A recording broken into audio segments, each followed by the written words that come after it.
So I would like to talk over with you, and perhaps an hour and two, what is happening to the human brain. I'll go into it a little bit. You have highly cultivated civilization, and yet at the same time barbarism. Great selfishness, clothed in all kinds of spiritual garbs, Holy Spirit, Holy Ghost, and all the rest of it, but deep down, heightening, frightening selfishness. And man's brain has been evolving through millennia upon millennia, and it has come to this point. Divisive, destructive.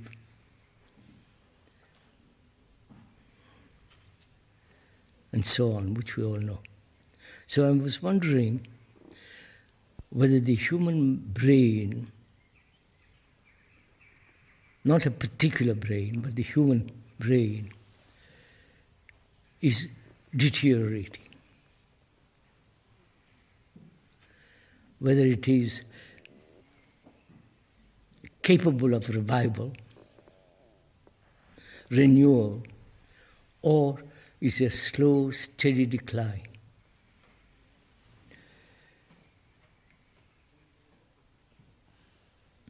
And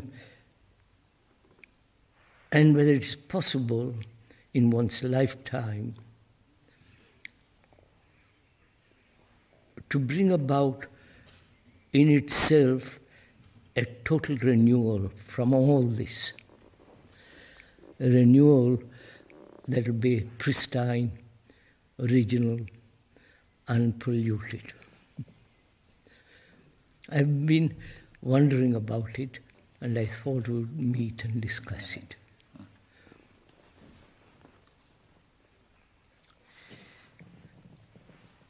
And I think the human brain is not a particular brain. It doesn't belong to me or to anyone else. It's the human brain, which has evolved 10 million or 5 million or 3 million years. And in that evolution, it has gathered tremendous experience, knowledge, and all the cruelties and the vulgarities and the brutalities of selfishness.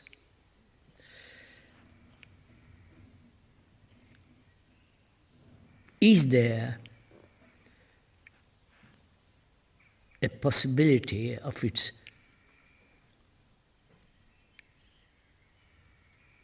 sloughing off, throwing off all this and becoming something new?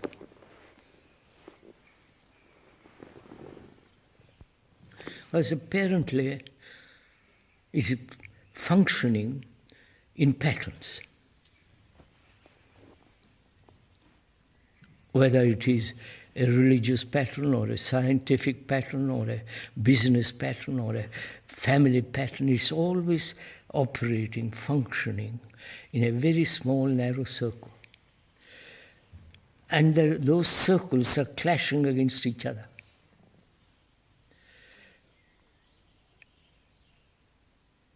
And there seems to be no end to this. Yes. You follow it? Yes. So, what will break down this forming of patterns, not falling into other new patterns, but breaking down the whole system of patterns, whether pleasant or unpleasant.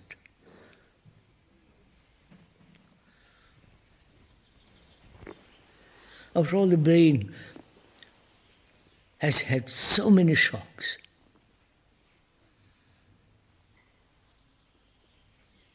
so many challenges, so many pressures on it. And that if that brain is not capable in itself to renew, to rejuvenate itself, there is very little hope. Yes. But you see that the one difficulty might present itself, that if you are thinking of the brain as a structure, that is, we cannot get into the structure. No. Physically. Physically you cannot. I know, we discussed this. Yes. So what is it to do? I mean, the brain specialist can look at it, take the brain dead of a human being and examine it, but it doesn't solve the problem. Right? No. So what is a man or a human being to do, knowing it cannot be changed from outside, or the scientists, brain specialists, and the nerve specialists, neurologists and all that, explain the thing, but it is there. Their explanation, their investigation was not going to solve this. Right? Well, yes, there's no evidence that it can. Right? Yes, no evidence. All right. I'll put a little more. A little more congenially. Some people may have thought so. You see, some people who do biofeedback think that they can influence the brain, you see, by connecting an instrument to the electrical potentials in the skull and being able to look at the result, and you can change your heartbeat and your blood pressure and various other things. So they have raised the hope that something could be done. But they're not succeeding. We're not getting very far. Very far. But we can't wait. Yes. You follow me? Mm-hmm. For these scientists and biofeedbackers to to solve the problem. So what shall we do? Well, then the next question is whether the brain can be aware of its own structure. You see that? Yes, that's the first question. Yes. Can the brain be aware of its own movement? Mm. And the other question is, can the brain not only be aware of its own movement, can the brain itself have enough energy, to break all patterns, move out of it?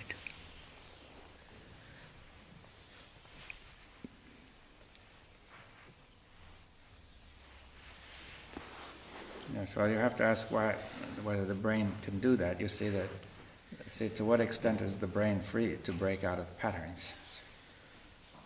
What do you mean? Well, you see, that if you begin by saying the brain is caught in a pattern, yes, it may not be apparently free. It is apparently. Yeah, as far as we can see, but it may not be free to break out. You see that. I understand. It may not have the power. That's what I said. Not enough energy, not enough power. Yes, but it may not be. Yes, it may not be able to take the action needed to get out, whatever that may be. So, it's become its own prisoner. Yeah. Then what? Well, then that's the end. Is that the end? No. If that's true, then that's the end. I mean, so if the brain cannot break out, then perhaps people would choose to try some other way, I don't know, to solve the problem. When we speak of the brain, in one sense, the brain is connected to the senses and the nervous system. The feedback is there.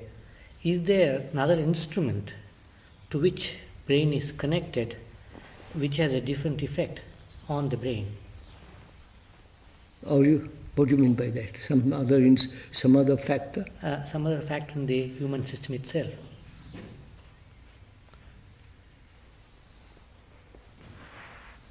Because obviously, through the senses, the brain does get nourishment, seeing and various factors. But still, that is not enough. Is there some other internal factor which gives energy to the brain. You see, sir, I think there is I want to discuss this. You see, the brain is constantly in occupation. The worries, problems, holding on, attachment, and so on. So it's constantly in a state of occupation. That may be the central factor.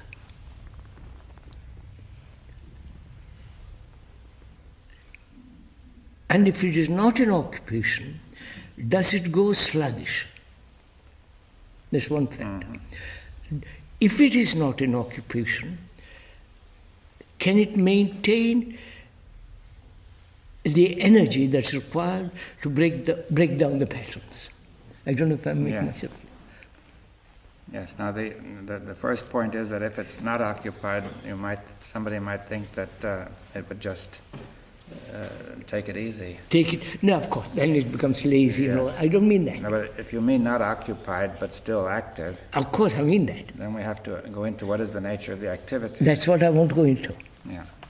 I mean, if this brain, which is so occupied with conflict, struggles, attachments, fears, pleasures, and all that, and this occupation gives to the brain its own energy, right? If it is not occupied, will it become lazy, drugged, and so lose its elasticity, as it were? Or if it doesn't become lazy and so on, will that unoccupied state give to the brain the required energy to break? Yes. Well, if you ask a question, you see, but what makes you say that this will happen? You see that. When it says something about the brain. They say that we were discussing the other day that when the brain is kept busy with intellectual activity and thought, then it does not decay and shrink. You see. Yes, as long as it's thinking, moving, thinking living in a rational way. Yes. Then it remains strong. Yes.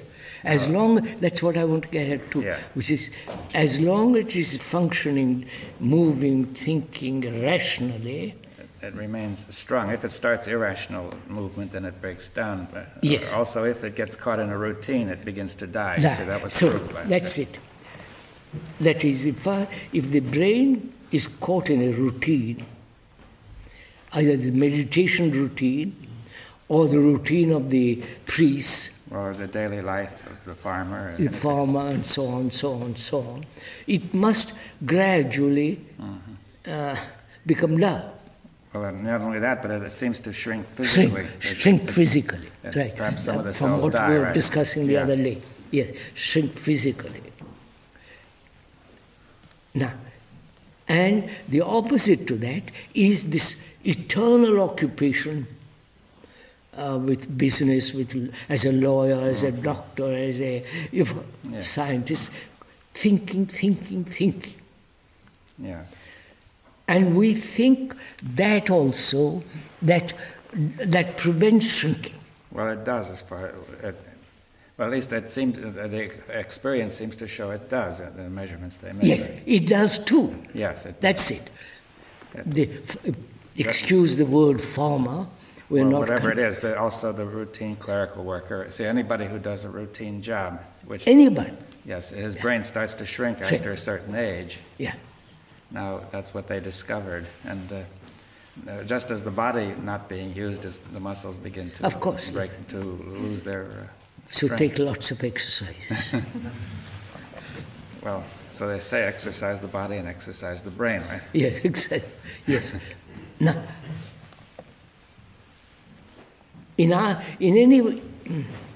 if it is caught in any pattern, any routine, any directive too, right? It must shrink. Yeah, it's not clear why could we go into what makes it shrink? You see? That's very simple. Because repetition. Yeah.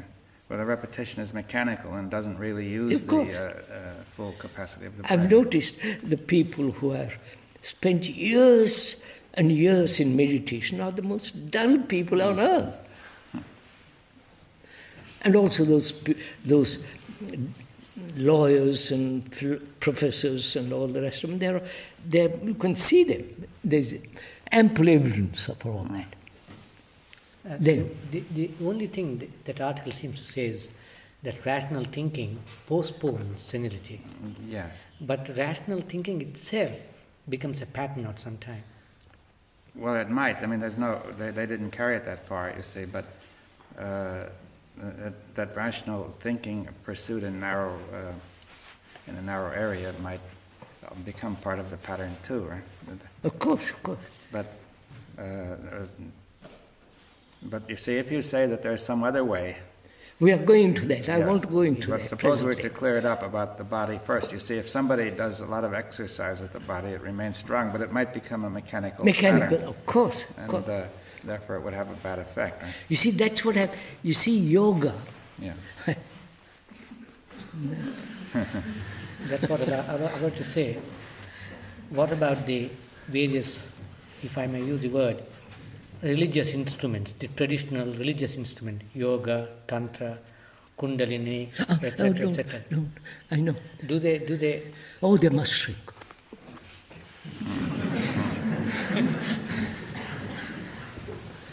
Because you can see what is happening. Yoga, take for example, used to be, it was not vulgarized, if I may use that word. It was kept strictly to the very, very few who were not concerned about Kundalini and all that kind of stuff, who were concerned leading a moral, ethical, so-called spiritual life, without exercise, ordinary exercise, but not this fantastic gymnastics. You see, I want to get at the root of this. Well, I think there's something related to this it seems to me that before man organized organized societies, he was living close to nature, and it was not possible to live in a routine. No, it was not. But it was completely insecure. Yeah. Now, So are we saying, that's what I want to get at, yeah. Are we saying the brain becomes extraordinarily, is not caught in a pattern, because if the brain itself lives in a state of uncertainty, well, yes, not knowing... without becoming neurotic.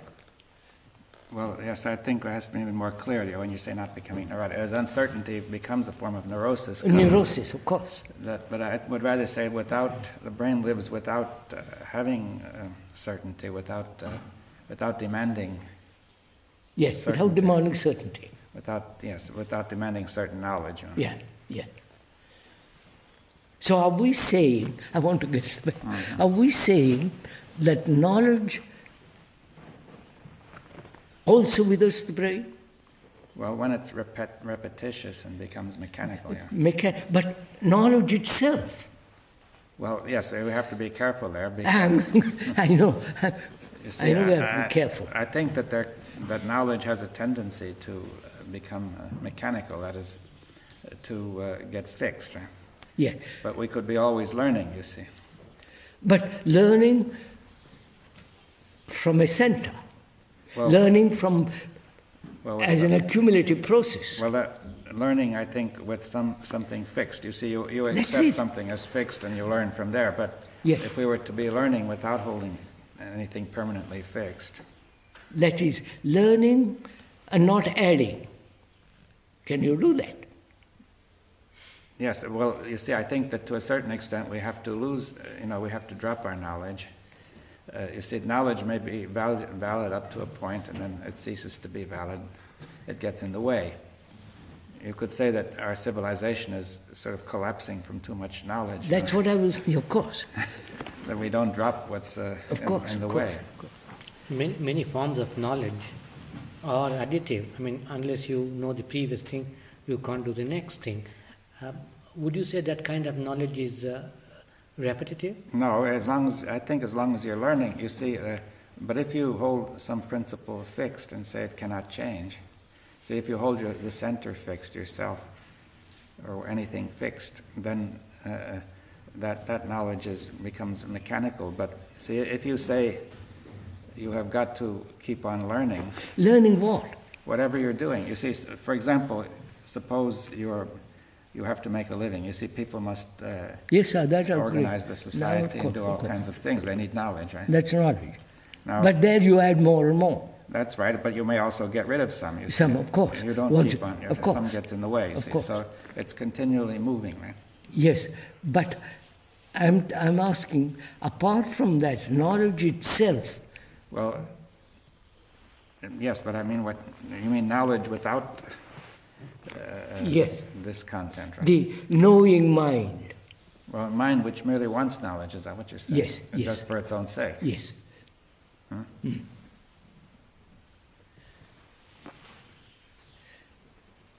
No, I want to question, if I may, the whole idea of having knowledge.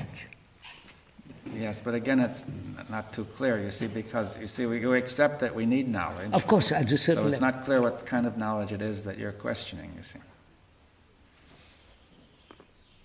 I'm questioning the experience that leaves knowledge. That leaves knowledge. Yes, but again, when you say the experience of driving a car, but I mean, it's not. We want to make it clear that what kind of it leaves a mark psychologically, is that psychologically, of course. Rather I'm talking than psychological knowledge of technique and matter and so on. Of course. Yeah, but you see, when you use the word knowledge by itself, it tends to include the whole. No, we have said knowledge at a certain level is essential. There you can add and take away and keep on changing, moving there. But I'm questioning whether psychological knowledge is not in itself a factor of the shrinking of the brain. Yes, well, that's now. We mean by what do you mean by psychological knowledge? Knowledge about the mind, knowledge about myself. Yes. Knowledge about what?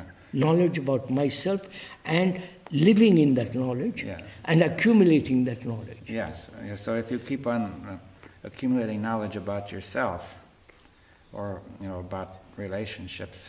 Yes, about relationships. So that's it, sir. Would you say such knowledge helps the brain, makes the brain somewhat inactive, somewhat makes the brain shrink. Puts it into a rut. I mean, yeah. But you see, one should see why. What is it about this knowledge that makes so much trouble? What is this knowledge that makes so much trouble? In relationship, that knowledge does create trouble. Yes, it gets in the way. In the way. Because it fixes the... Yes. And also if I have an image about him and I'm related to him, that knowledge is obviously going to impede our it becomes a pattern. Yes, well, the knowledge about myself and about him and how we are related makes a pattern. Yes. And therefore that becomes routine, and so it loses its... Yes, and it occurred to me to see that routine in that area is more dangerous than routine in, say, the area of work. That's right. If routine that's right. in ordinary work can shrink the brain, then in that area it might do some worse, something worse, because it has a bigger effect. Right? So can the brain, in the psychological matters, be entirely free from knowledge, from this kind of knowledge?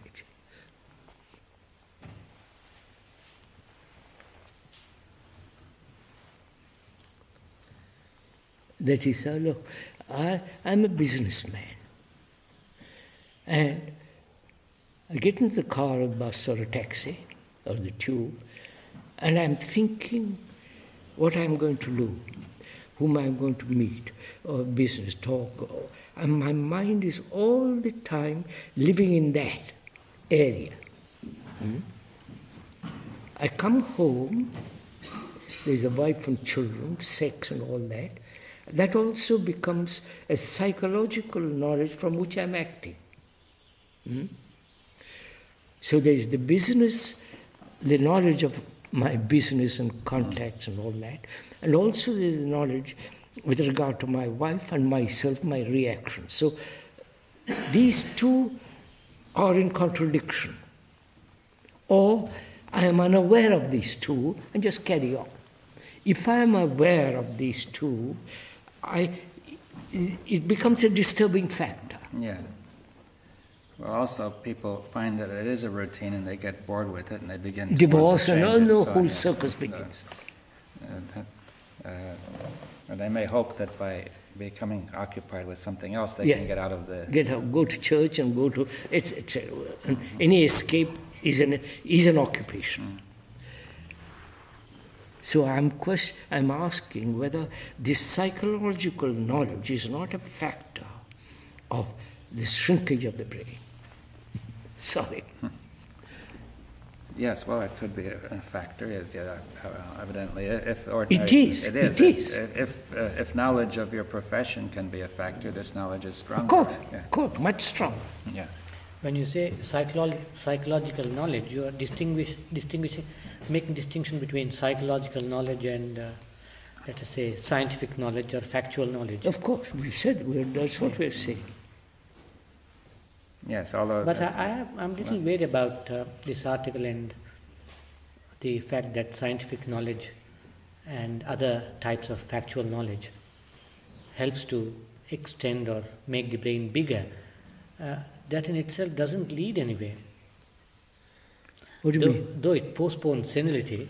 What? Exercising of rational thinking and... as Dr. Bohm explained very carefully, if rational thinking becomes merely a routine, I think logically, and therefore I've learned the trick of that, and I keep on repeating it. That's what happens to most forms of rational thinking. Of course. Yes, I think that, say, that they depend on being continually faced with unexpected problems. You see, as they said, lawyers are very that their brains last longer because they're faced with constantly different problems, and therefore they cannot make it entirely a routine. You see, perhaps eventually they could, but it would take a while. But sir, just a minute. They may have different clients with different problems but they're acting from that from a knowledge which has they're acting from knowledge. Yes, well, they would say not entirely. They've got to find new facts. Of course, and so on. they're not entirely, but the basis is knowledge, precedents, and book knowledge and various experience with various clients. But then you would have to say that some other more subtle degeneration of the brain takes place, not merely shrinkage. That's right. Yes. That's what I want to get at. Yeah, that's right. That's what I want to get at.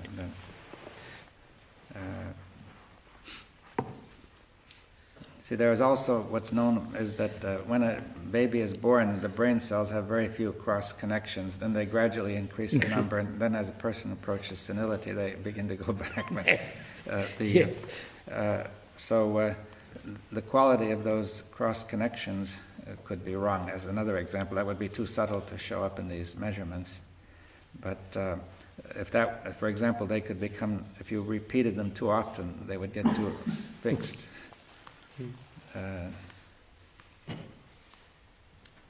Are all the brain functions confined to rational forms? No. Or are there some functions which are of a different quality?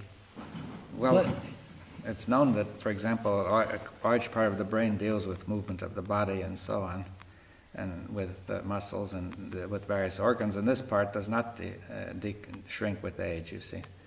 But the part that deals with rational thought, if it is not used, does shrink. That's the, Yeah. Now then there may be other functions that are totally unknown. That is, very little is known actually about the brain. Which we don't touch. Is there a possibility of that sort?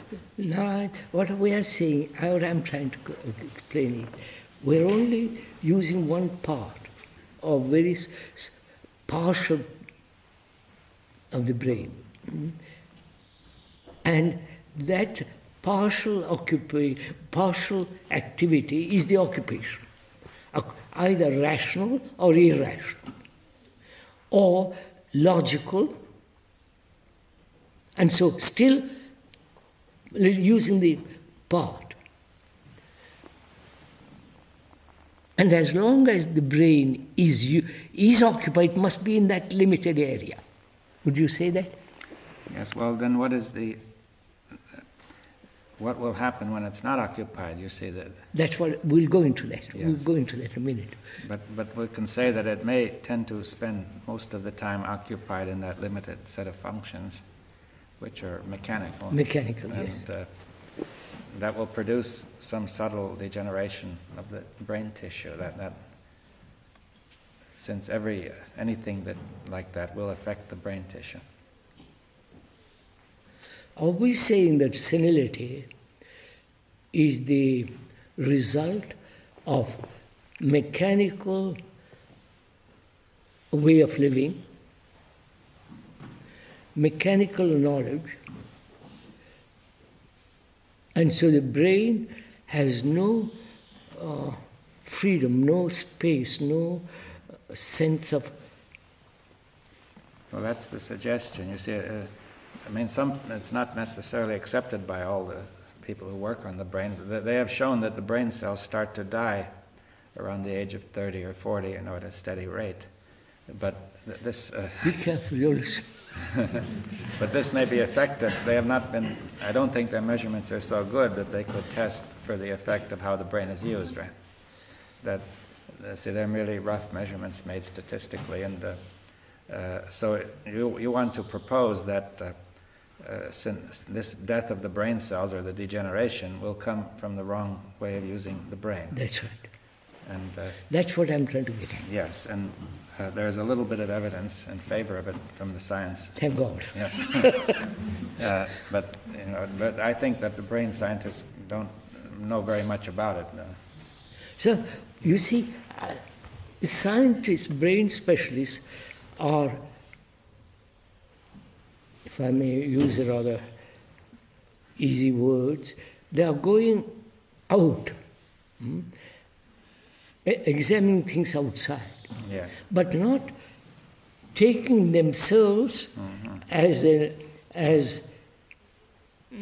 guinea pigs and going through that. Well, mostly, you see, except for those who do biofeedback, they're trying to work on themselves in a very indirect way. Yes, but Not I very don't. deep. I feel we haven't time for all that kind No, of stuff. it's too slow and it's Too not very slow, deep. Right? Not very deep.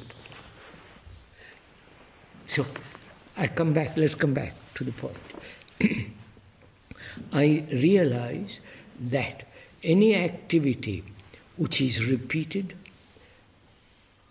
any action that is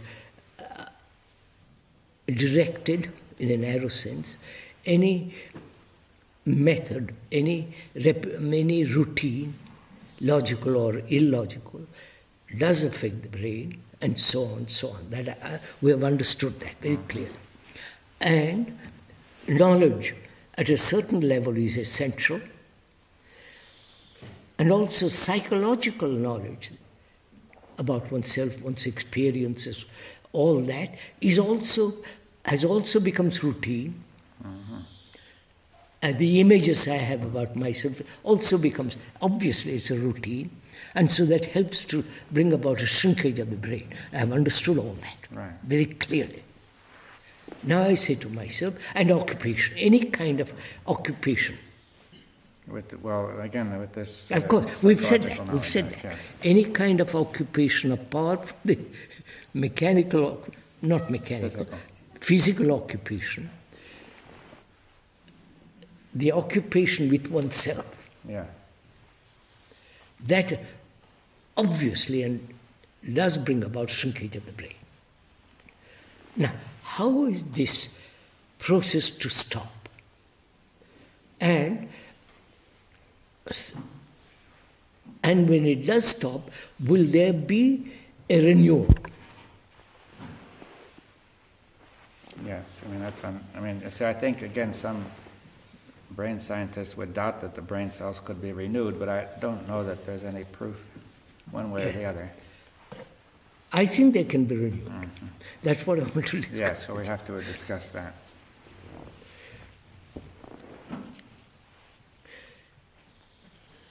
Is there, I want to put this question because in one discussion between you in Ojai, you are implying that mind is different from the brain.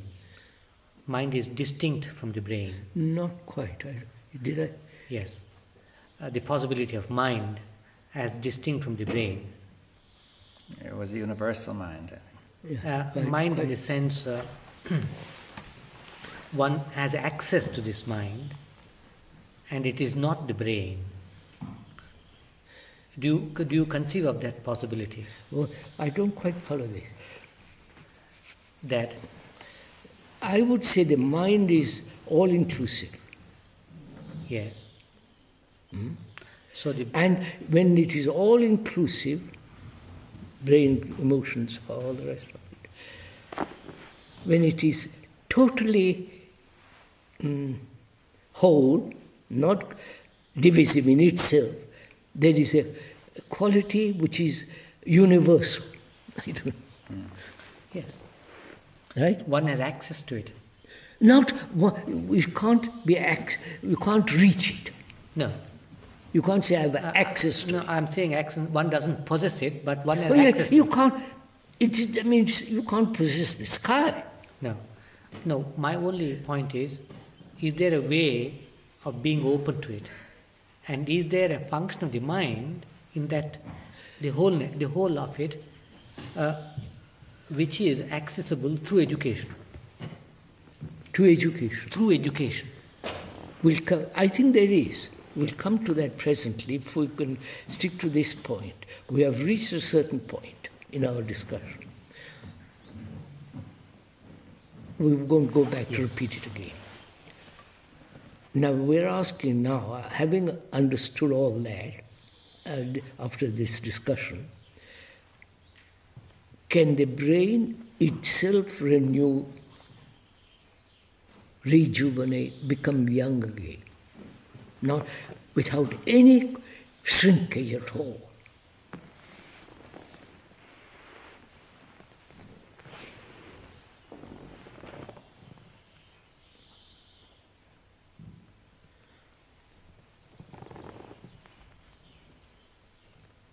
I think there is.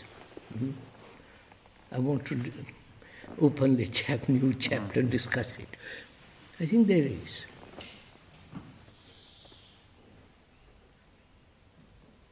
I think psychologically, knowledge that man has acquired is crippling it.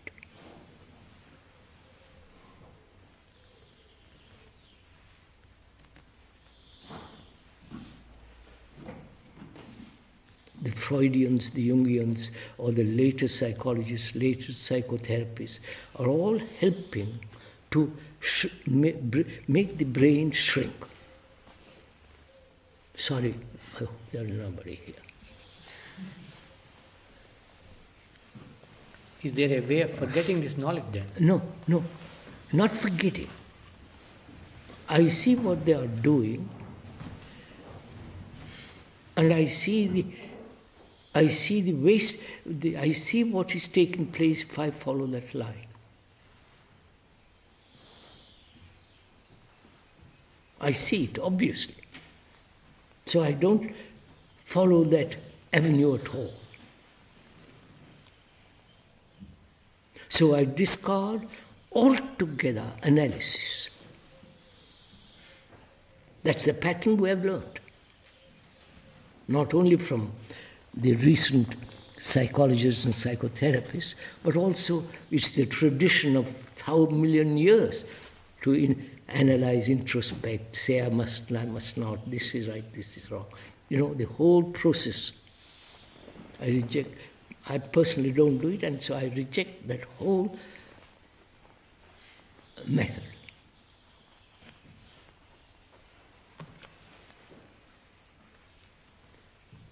We are coming to a point which is direct perception and immediate action.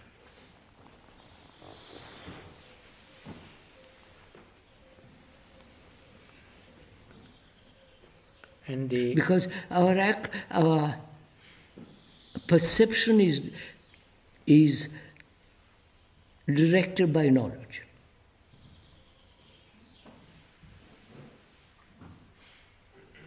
The past perceives. Yes. And so, the past, which is knowledge, perceiving and acting from that, is a factor of shrinking senility. Better use the word. Shrinking the brain.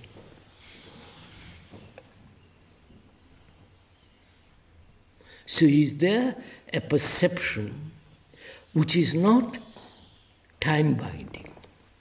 Right, sir? And so action which is immediate. Because, am I going, am I making my, that is, sir, the brain has evolved through time. And it has set the pattern of time in action. And as long as as long as the brain is active that way, it is still living in a pattern of time, and so becoming senile. If we could break that pattern of time, then the brain has now broken out of its pattern, and therefore something else takes place. I don't know if I'm making. How does it break out of the pattern? But I'll come to that. But let's first see if it is so. Yes, well, you're saying the brain is that the pattern is the pattern of time. Now, pattern of time. I mean, that perhaps it should be clarified that. And I think that what you mean by analysis is some sort of process based on past knowledge, yes, sir, which organizes your perception, yes, sir. And you take a series of steps to try to learn, to accumulate knowledge about the whole thing. And now you say this is a pattern of time, and you have to break out of it. Now, yeah. I have to say, what does if that we mean? agree to that, yes. If we say that so brain is functioning pattern of time. Yes. Now, then you would have to ask, you see, I think that most people would ask, what other pattern is possible? Wait. I won't what say... What other movement is possible? No, I'll say, well, first let's understand this. Yes. Right. Not merely verbally, but actually see that it is happening. That our action, our way of living, our whole thinking is bound by time. Or comes with the knowledge of time. Yes, well, certainly our thinking about ourselves, any attempt to analyze yourself or think about yourself, it involves this process. Process which is of time. And, right? That's the difficulty. When you say knowledge and experience, they have a certain cohesive energy, force. It binds you. It sort of... Which is what? Time binding. Time binding. Analysis... and therefore, the pattern of centuries, millennia is being repeated. Yes. What I am saying is, this has a certain cohesive force. Of course. You can't run away from it. No. All illusions have an extraordinary vitality. Yes. But if you break through... Look at all the churches, what their immense vitality they have. No, apart from these churches... No, but I'm taking one's personal life, yes. There's a certain cohesive... It keeps you back. You can't break away And from what it. happens if you do that? Keeps you... What do you mean keeps you back? it has a magnetic attract. It sort of pulls you back. You can't free yourself of it unless you have some instrument with which you can act. We are going to find out if there is a different approach to the problem. Yeah. I mean, when you say a different instrument, then it's not clear what Not you mean. that's why I'm Because that brings time in again. You see, the whole notion of an instrument involves time. You Time, see, because yes, that's just you it. use an instrument any instrument is a process which you plan and. That's why so the word instrument, to mean it is effective. No, this has not been effective. It's not been effective, no. On the contrary, it is destructive. So do I see the truth of its destructiveness, not just theories, ideas, but the actuality of it. If I do, then what takes place?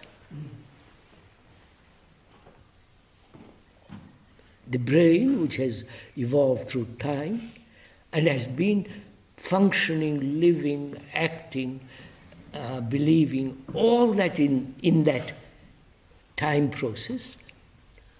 And when one realizes that helps to make the brain senile, and I won't go into all that. Now, if you see that as true, then what? Next step.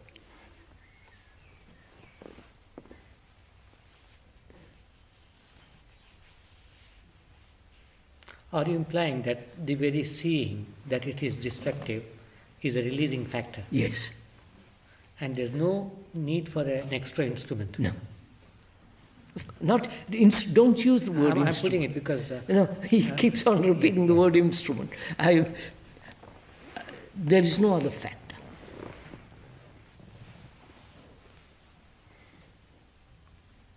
See, I am concerned, I'm using the word, not personally, I'm concerned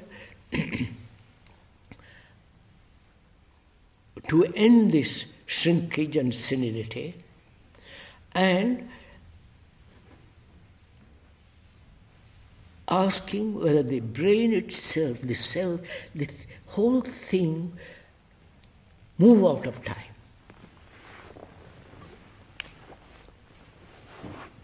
Not immortality, I'm not talking about that kind of stuff. Move out of time altogether. Otherwise, deterioration, shrinkage, senility is inevitable. It may not, senility may not show, but the brain cells are becoming weaker, and so on. If brain cells are material and physical, somehow or other they have to shrink through time and age. It can't be helped. It can't be the brain cell, which is and the tissue cannot be in physical terms immortal. Well, yeah, but perhaps the rate of shrinkage would be greatly slowed down. You see, if a person, say, lives a certain number of years and his brain begins to shrink long before he dies, you see, so he becomes senile. Now, if it would slow down, then... Not only slow down, sir. But regenerate, if you wish. Not be in a state, I'm going quickly, in a state of non-occupation. Yes, but I think Narayan is saying that it's impossible that any material system could last forever. I'm not talking lasting forever. Yeah, well, but you could I'm say not sure if it can't last forever. Yeah, so... A material... No, this is very serious. I'm not pulling anybody's leg. If all the cells were to regenerate perfectly, or in the body and in the brain, then the whole thing could go on indefinitely. Right? Look, sir, we are now destroying the body. Yeah. Drink, smoke, overindulgence in sex, and all kinds of things. We are living most unhealthily, right? If the body were in excellent health, maintained right through, which is no heightened emotions, no strain on the mind, on the body, no sense of deterioration in the body, the heart functioning healthily, normally, Why not? Well, which means what? No traveling. No traveling. Yes. All the rest of it. Yeah. If the body remains in no one excitement, yes. quiet place, I'm really Yeah. in a quiet place, I'm sure it can last a great many more years than it does now. Yes, well, I think that's true, that there have been cases of people living, say, to 150 in quiet places. Yes. And, but I think I think that's all you're talking about. You're not talking of, say, living No, I'm not. forever, really. So, the body can be kept healthy. Yeah. And since the body affects the mind, nerves, senses and all that, that all also can be kept healthy. And if the brain is kept in the right action, then without the brain also any organizes strain, the that's body. right. You see, the brain has a tremendous effect in organizing the body. The pituitary gland controls the entire system of the body glands, and also all the organs of the body are controlled from the brain. Right. So that's right. if the brain deteriorates, the body starts to Of course. So it works together, but They go together. yes. So can this brain, which is not my brain, but the brain which has evolved through millions of years, which has had all kinds of destructive experience, pleasant, all the rest of it, can that brain...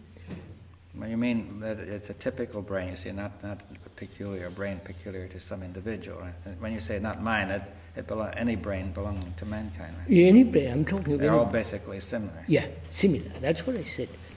Can that brain be free of all this, of time? I think it can.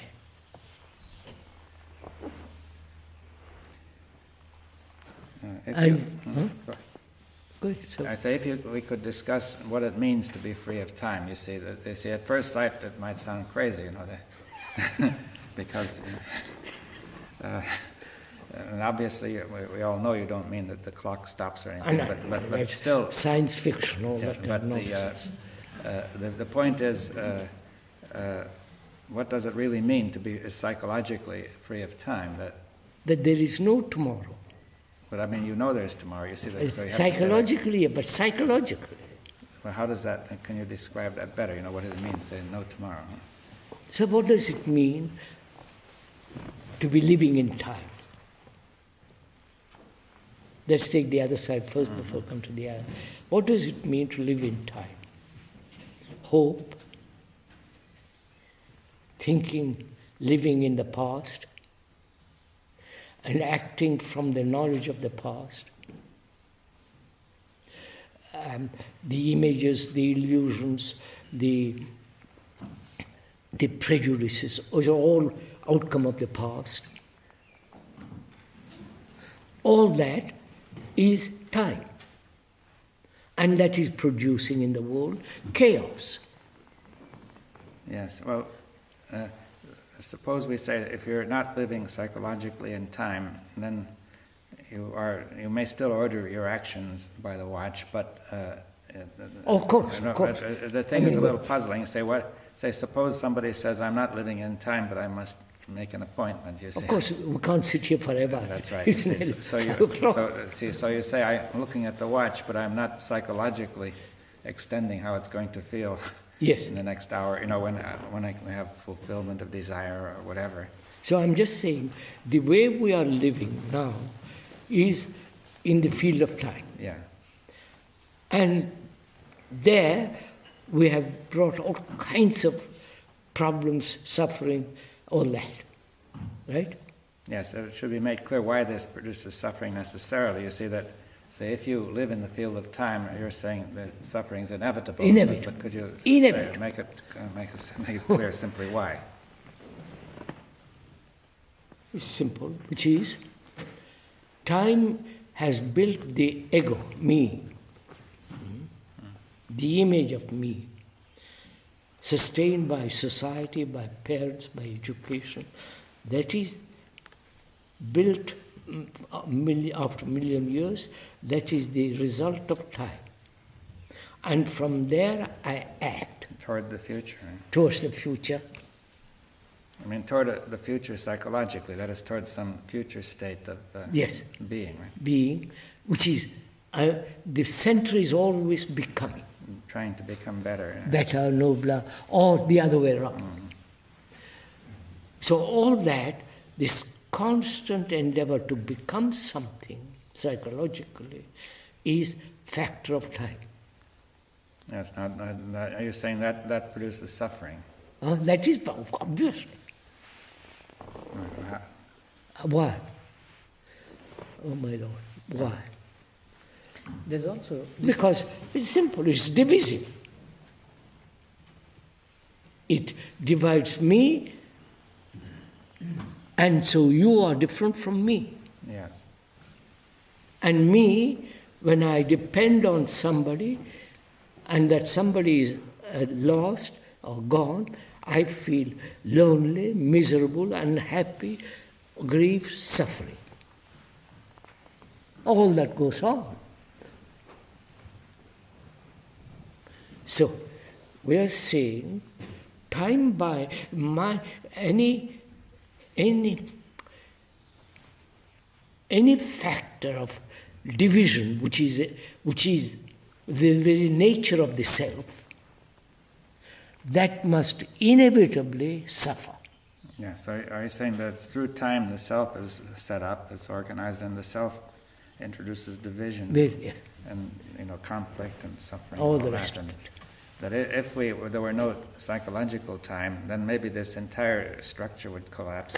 That's it. And something entirely different would happen. That's what I'm saying. Without- And therefore, the brain itself has Well, then broken that's the down. next step, to say the brain is broken out of that rut. Yes. And maybe it could regenerate, but That's it right. doesn't follow logically, but still it could, right? I think it does follow logically. Well, it Rationally. follows logically that it would stop degenerating, Yes. and then you're adding further that it would start to regenerate. Yes.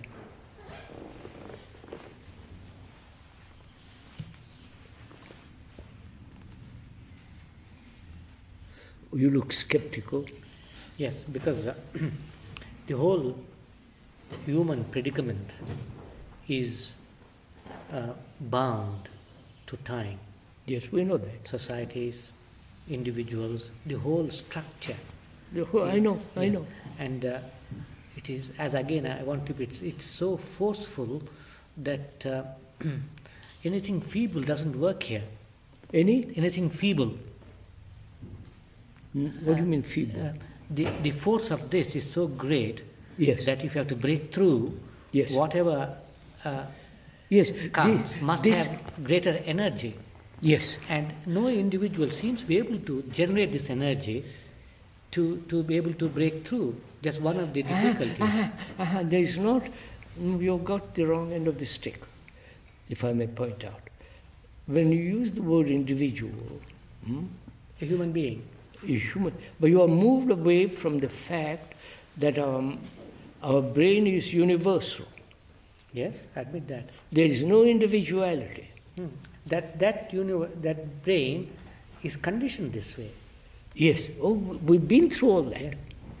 It's conditioned this way through time. Yeah. Time is conditioning. Right? It's not time has created the conditioning. Its very structure is inherent Yes, in it. time itself is the factor of conditioning. So, can that time element not exist? That's psychological we are talking about, not in the ordinary physical time.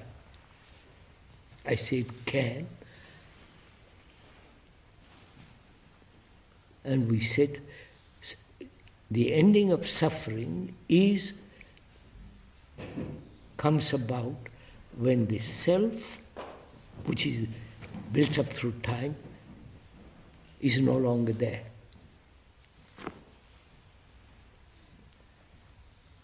For a man who is actually going through agony,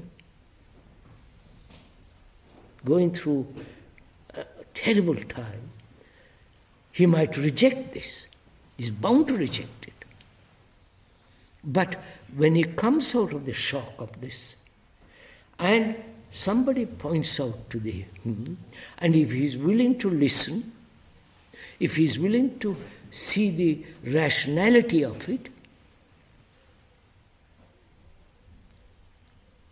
not build wall against it, but see for himself the sanity of it, he's out of that field.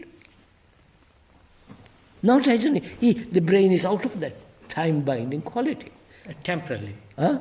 Temporarily. That again, when you use the word temporary, it means time. No, he skips back into time. No, you can't. You can't go back if you see something dangerous. Go back to it. You can't. Like a cobra, like a whatever dangerous thing. The You cannot. The difficulty is, the analogy is a bit difficult because your structure is that. You inadvertently slip into it. Look, Lauren, when you see a dangerous animal, there is immediate action. It may be the result of past knowledge, past experience, but there is immediate action. Self-protection. Psychologically, we are unaware of the dangers. Yes. And if we become as aware of the dangers as we are aware of a physical danger, there is an action which is not time-binding.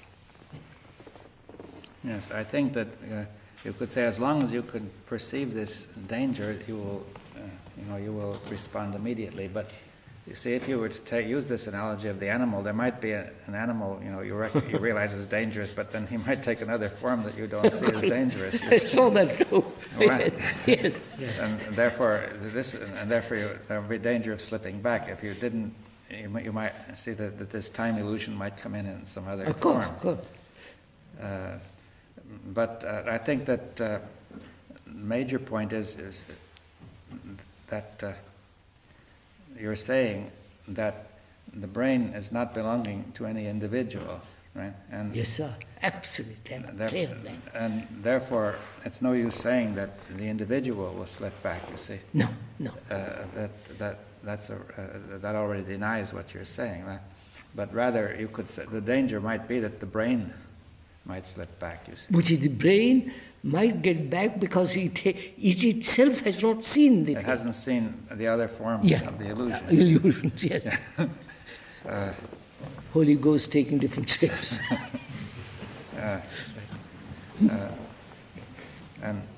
But you see, yes. Well, I think that's the point.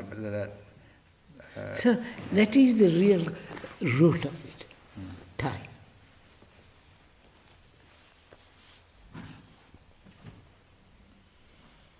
Well, you see, time and separation as individuality are basically the same structure. Of course. Although it's not obvious in the beginning. Yeah.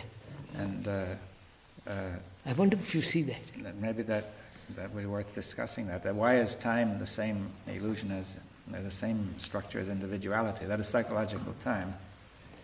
See, individuality is the sense of being a person who is, say, located here somewhere. Located and divided. Divided from the others.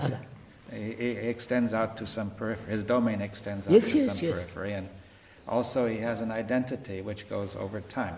He wouldn't regard himself as an individual unless he had an identity. If he said, today I'm one person, tomorrow I'm another, he would not be called an individual. So he has to be, it seems we mean by individual somebody who is in time, right? I think that is such a fallacy, this idea of individuality. Yes, well, this is very... On the other hand, it would be very hard. Many people may find it very hard to be convinced of course, that it's a fallacy. Many people find everything very hard. But say that there's a common feeling that as an individual I have existed at least from my birth, if not before, go on to death and perhaps later. You see that the whole idea of being an individual is to be in time, right? Obvious. And therefore, and to be in psychological time, right? Of course, we have seen that. I mean, not just clock time. Right? No. So if that illusion could be broken, that time has created individuality, which is erroneous. Yes, through time, the notion of individuality has arisen. Huh? You say through time, through psychological time, the idea of individuality has arisen. Now, can this brain understand that? Well, I think then, as Narayan said, that say there's a great momentum in any brain. Of all the whole millions, past, right? Of course. Keeps moving along. Right? Can that momentum stop for a minute? That's it, Not a minute. Can that stop?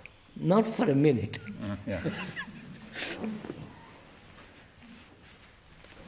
The difficulty comes actually in this. It is intrinsic to you, the genetic coding, and you seem to function more or less unconsciously. You are driven by this kind of past momentum. And suddenly you see, as it were, like a flash, something true.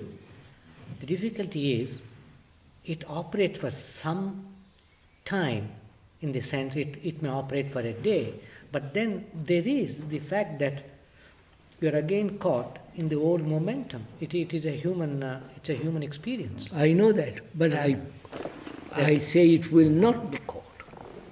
That's where I said this can't be a feeble thing.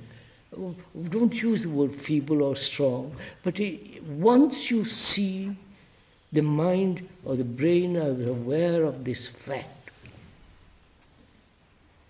it cannot go back. How can it? There must be, that's why I said there must be another way of preventing it from going back. Not preventing, that means also time. You see, you are still thinking in prevention. Prevention in the sense as a human factor. The human being is irrational, right? And as long as he's functioning irrationally, any other rational factor, he says, I refuse to see it. From what you are saying, you are suggesting that the very seeing prevents you also from going back. There is no... From slipping. This is a human condition. I wonder if we should ask this question about prevention. You see that it may be a question. It has both the aspects. Question. What? It has both the aspects. You see the fallacy of something, and the very seeing prevents you from slipping back. Yes. Because you see the danger of it. You see, nothing prevents you. As in another sense, you say that you have no temptation to slip back, right? Yeah. Therefore, you don't have to be prevented, right? As if you really see it, there's no need to be prevented. I don't see it. Prevent in this sense, yes. You're not tempted to go back. Right, I can't go temptation back. is a stronger word, in fact. Right. If I see the fallacy of all the religious nonsense, it's finished.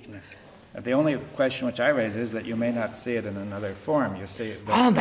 It may come in different shapes and then you're forms, tempted once again, right? Yes. I'm not. Mind is aware. It's not caught. You're saying it does. No. Other shapes and forms you can see through. That's it. No, there is another thing I want to ask. Is there a faculty in the human system which has this function, as it were, and so it has some effect or some transforming effect on the brain? We said that. No, we have not said that. We have not. Wait, sir, we said that.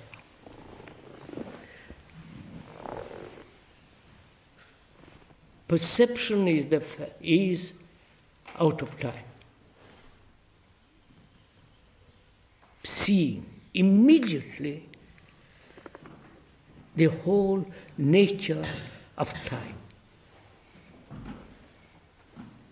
which is to have, to use a good old word, to have an insight into the nature of time.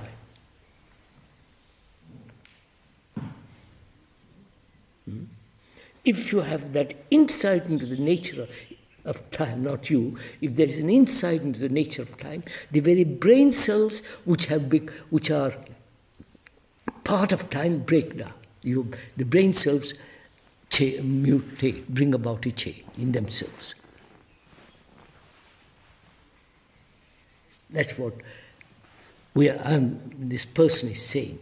You may disagree, you may say that prove it. I say this is not a matter of proof. It's a matter of act. Do it, find out, test it. You were also saying the other day that when the consciousness is empty of its content, that's right. That is, the content is time. Yes. You said that leads to the transformation of the brain cells. Yes. When you say consciousness is empty of the content, there's no consciousness as we know it. Yes. You see, and again you are using the word insight. What is the connection between the two? Well, what is the connection? There's obvious connection. Between what? Between a consciousness. When you have suggested that consciousness empty of its content. Which is, careful. Yes. Consciousness is put together by its content. Yes. The content is the result of time. Yes.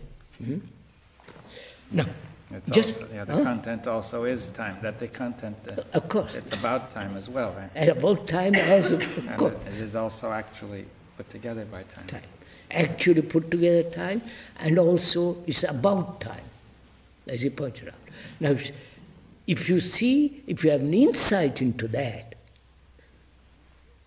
the whole pattern is gone, broken. Yes.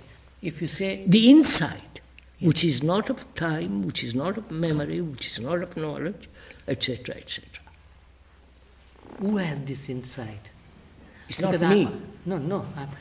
This is. There is an insight. There's an insight, and the word insight has a positive connotation. You have an insight, and then the consciousness is empty of its content as a negative kind of... No, sir. Now, right, obviously you are implying that the very emptying of the content, the emptiness of the content, is insight. No. We are saying time is a factor which has put the content, which has made up the content. It's made up and it also thinks about. All that is a bundle of, is the result of time. Now, an insight into this whole movement. It's not my insight. No, it's insight. Insight. That brings about transformation in the brain. Because it is not time-binding, that insight. If you say that this content, the psychological content, is a certain structure physically in the brain, you see, you may say that in order for this psychological content to exist, the brain, over many years, has made many connections of the cells which constitute this content, right? Quite. And then there's a flash of insight which sees all this, right?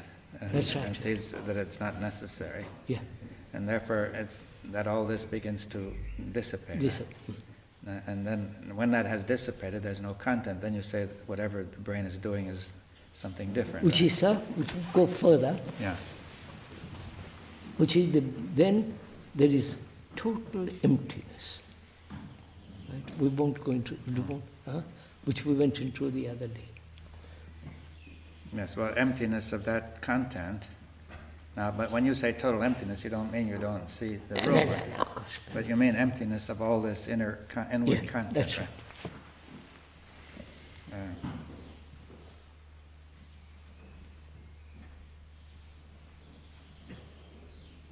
There is that emptiness has tremendous energy.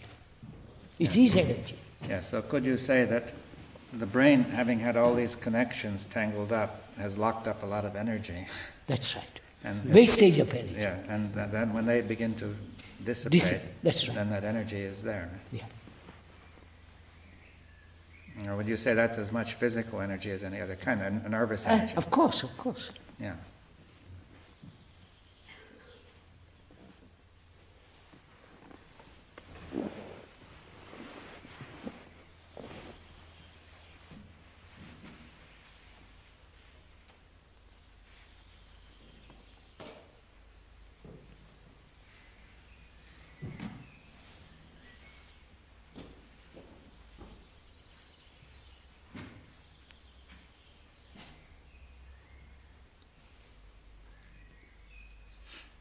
Now, you heard all this, Narayan.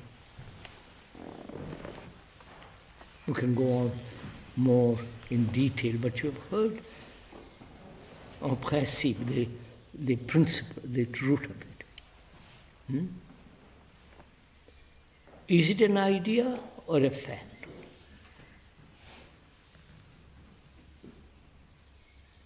An idea of it has no. No, I'm asking you. No, don't dodge it. Is it an idea or a fact? I hear all this. I have heard it with the hearing of the ear, so I make it into an idea. But if I hear it, not only with the hearing of the ear, but hear it in my being, in the very structure of myself, I hear this statement. What happens then? If that doesn't take place, it becomes merely an idea we can spin along for the rest of one's life, playing with ideas.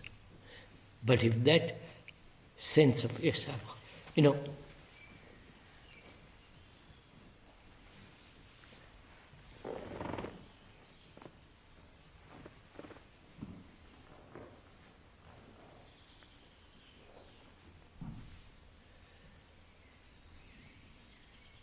so, sir, we are more or less, you and I and perhaps, more or less captured audience.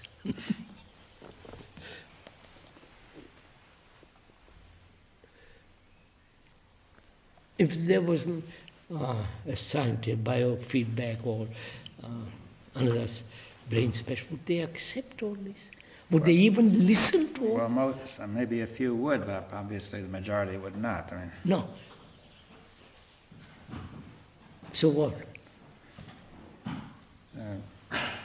You see, how do we affect, I'm using the word affect, how do we touch the human brain?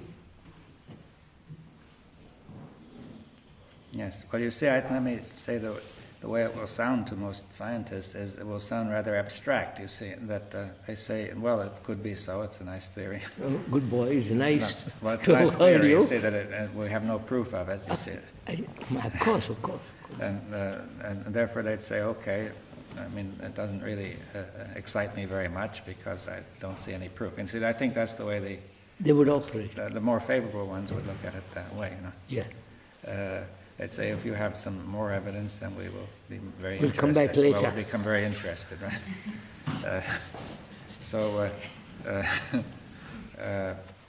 And you see, you can't give any proof. Because whatever is happening, nobody can see it, right, with their eyes. Of course. I understand. But I'm asking, what shall we do? How do you affect, or how do you... Our mind, our brain is not my brain, right? It's the human brain, which has evolved through million years. One freak or one biological freak can move out of it. But perhaps, or does.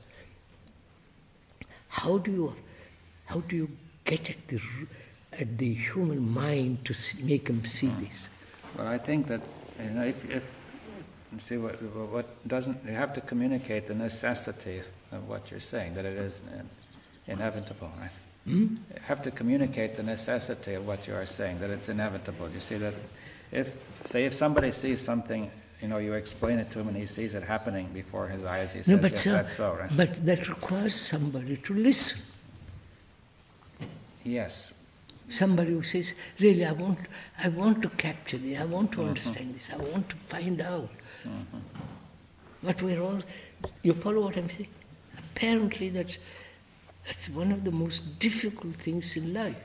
Well, that's the function of this occupied brain, that it's occupied with itself and doesn't listen.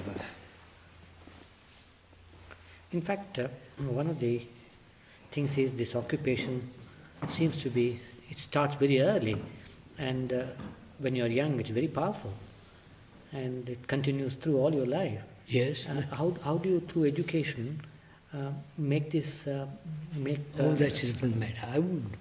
I would say I would work at it differently. If you're asking how to set about it, I'll tell you. No, it's very moment you see the importance of not being occupied. You yourself see that as a tremendous truth. You will find ways and methods to help them. That is creative. You can't just be told and copy and imitate, then you're lost.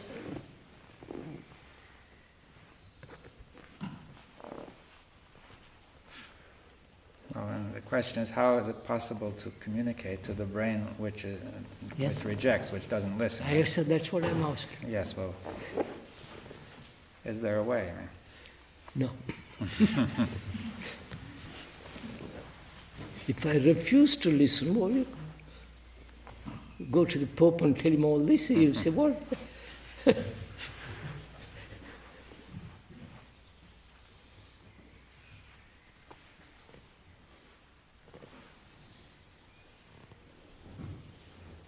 So I think we better stop, don't you?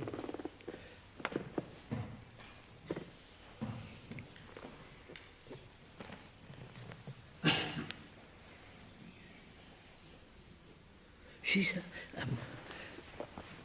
I think meditation is a great factor in this. I feel we have been meditating.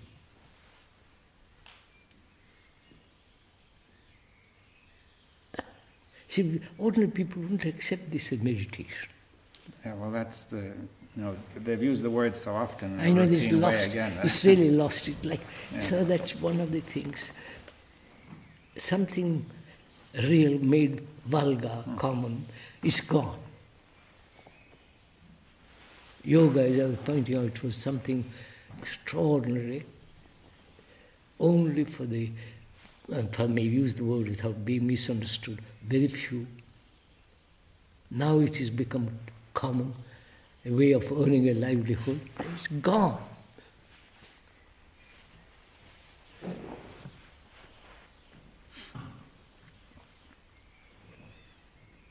So, meditation is this, the emptying of consciousness. You follow? Yes, but let's get it clear, because before you said it would happen through insight, you see. Yes.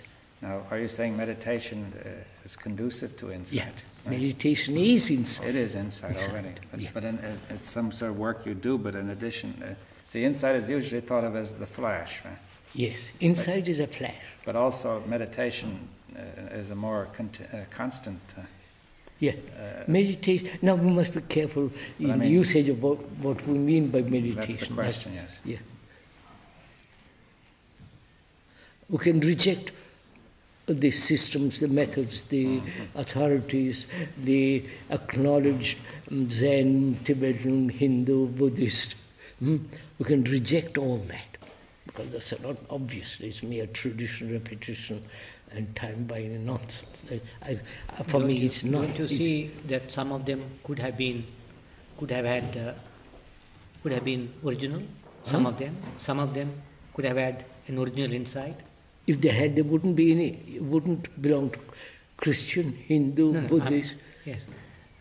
There wouldn't be anything in the past. Oh, Kilosa. I mean, who knows? Yes. I'm also clever at this. Now, and if meditations is this penetration. You follow? I don't know if I'm using the right word. It is this sense of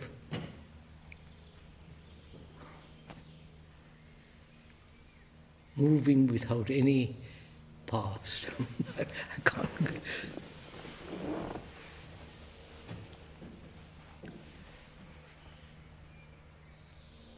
But it's the only point to clear up is when you use the word meditation, do you mean something more than insight, do you see? It seems to mean something a bit more. Right? A bit more. Right. Much more. Yes.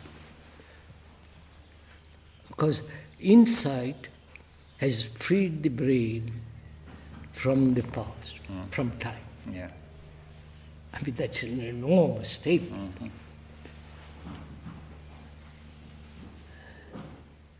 Meditation, as we know it, is becoming. And any sense of becoming is still time. Therefore, there is no sense of becoming. But that seems to mean that you have to have insight in order to, if you're going to meditate, right? Yes, sir. That's right. You cannot meditate without Of course, insight. I mean, that's, of course. Yeah. I mean, you can't regard it as a procedure by which you will come to insight. And that immediately implies time. Yes. A procedure, a system, a method to have insight sounds so nonsensical. Insight into greed, into fear, into all that, frees the mind from all that. Right? Then, meditation has quite a different quality. It's nothing to do with all the gurus' meditations. Right? So, that is what?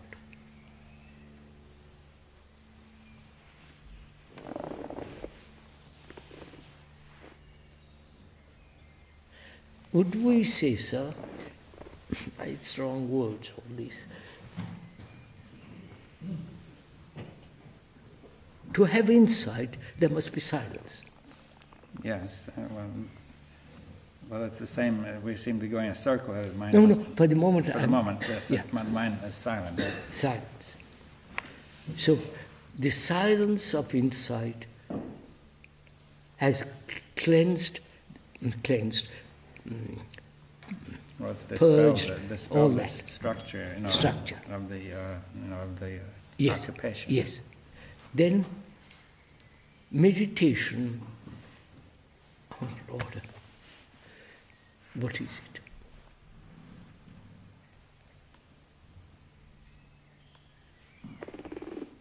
There is no movement as I know it, as we know it. Movement means time, all that. It is not that kind of movement. Well, some other kind of.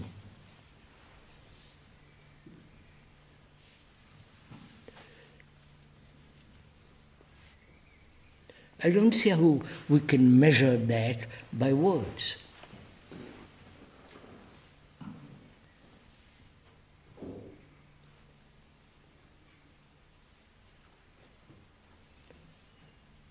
See that sense of limitless state. Yes, but in Ojai you were saying that nevertheless it's necessary to find some language. Huh? In Ojai you were saying that it is still necessary to find a language, even yes, though sir. it's unsayable. Yeah, we will find the language. We better stop, it's too late. Shall we continue next Sunday? Right, sir?